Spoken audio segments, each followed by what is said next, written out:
It's beautiful. So leopard most of the time, this during the day like this time of the day, you find that the leopard lie down most of the time. He's not going to be active. Soon it gets settled. It's no longer hot. It's cool. You then see leopard moving. Same as lion, same as hyena, same as cheetah. Same even wild dogs. Because here it is spend a lot of energy on the body system at all. So she's busy cleaning herself, as you can see. It's a very clean animal. After eating the inside of the young kodu, she has to lick herself and clear the face. She mustn't have blood around their mouth.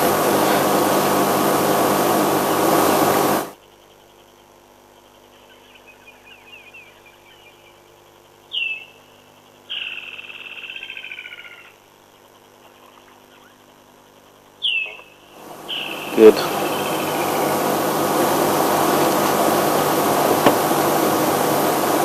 So I wonder if we can move back just a little bit to get that bush shadow.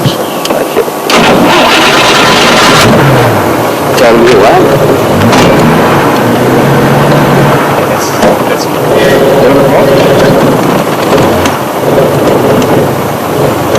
Okay.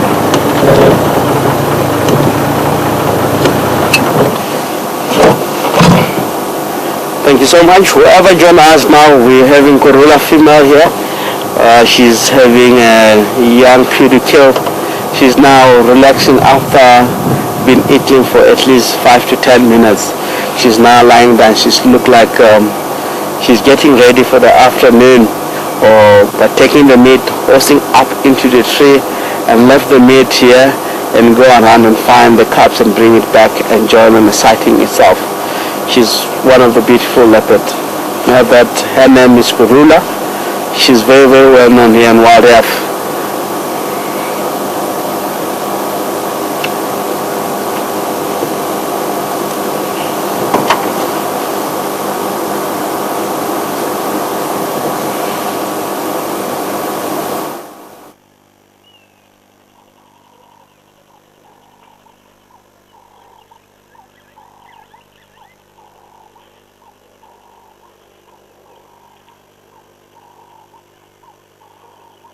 Okay. Thank you so much, Jan. I will give you a little bit background of the leopard that we're having here. She's female that coming from one of the female called Safari female. She's got a blind eye on her right hand side.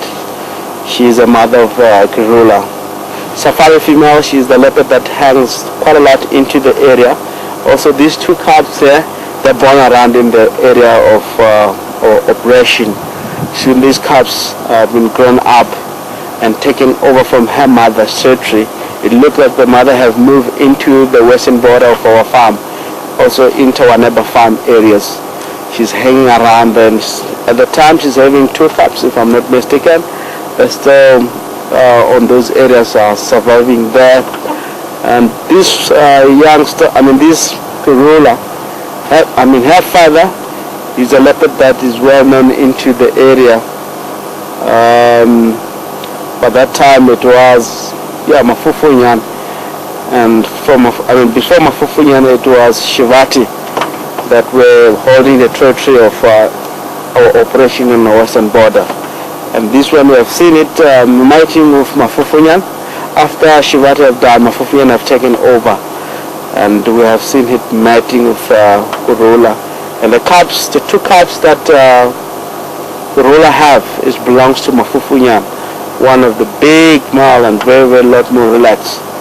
Sometimes we get to locate him furthermore towards the house down into the west. He's a very good leopard too. It's very, very lot. He's a lot more relaxed. And also this Karula here, she's one of the good leopards into the area. All of them are well-known leopards, are very famous in Service Center Juma, around into the area, even furthermore into the west.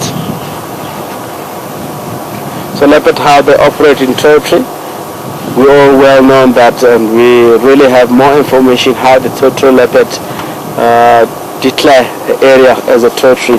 A female leopard have his own area as a territorial area, and she's going to mark around. If it's 10 kilometers square of an area, inside that 10 kilometer square of a territory, a female leopard will mark on the boundary, also in the middle of the block.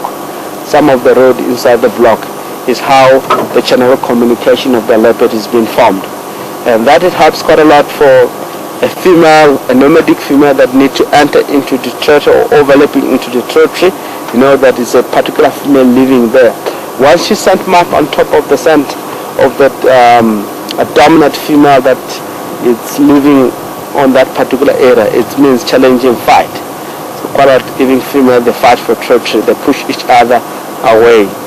Especially leopard, the biggest threat for a leopard is another leopard of the same gender. If it's a female like this, if a new female enter into area, it will be a problem that they have to fight and push each other. And most of the time, you find that leopards is one of the species into the area. Quite a lot we lose leopard from fighting, mainly male leopards. Once they fight, as a result, it has to be a death, one of it. Then one has to take over on a dominant ship. And also female having cubs, she won't be happy seeing a new scent of other female into the area, because the biggest threat from the leopard is another leopard. If she come across with the cubs that doesn't belong to her, what's going to happen as a result? A female leopard is going to kill those cubs. And the reason why behind that is the reducing the competition of future, as they are all animal territory. And she knew that in future, those cubs is going to challenge her into the area. So it has to kill them and limit that competition. Same as male leopard enter into area, find another female having cubs that doesn't belong to her, doesn't belong to him. I mean, he's going to kill those cubs and let the female to be on oysters. Even he's not going to mate with that female. You know that if he kills the cubs, it will reduce the competition of the future. It won't be much competition with the cubs that is being around in the area that doesn't belong to him. So what happens if cubs belongs to the male? Normally doesn't challenge the father on a territory. It has to go somewhere else, because they avoid quite a lot in breeding, to breed with the mother, which is not good at all. If the cubs belongs to the female and the male, it has to go somewhere far and challenge the fight. So it's easier on that way. It's why the leopard doesn't like other female or other male's cubs. That reason. Clever. It's a clever way.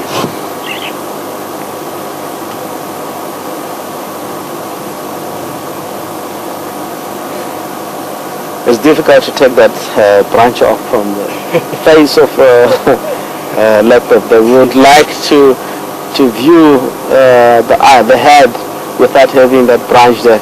So the area that we have is very thick, and we weren't able to drive around to the other areas, and we can have the head shot from the leopard itself.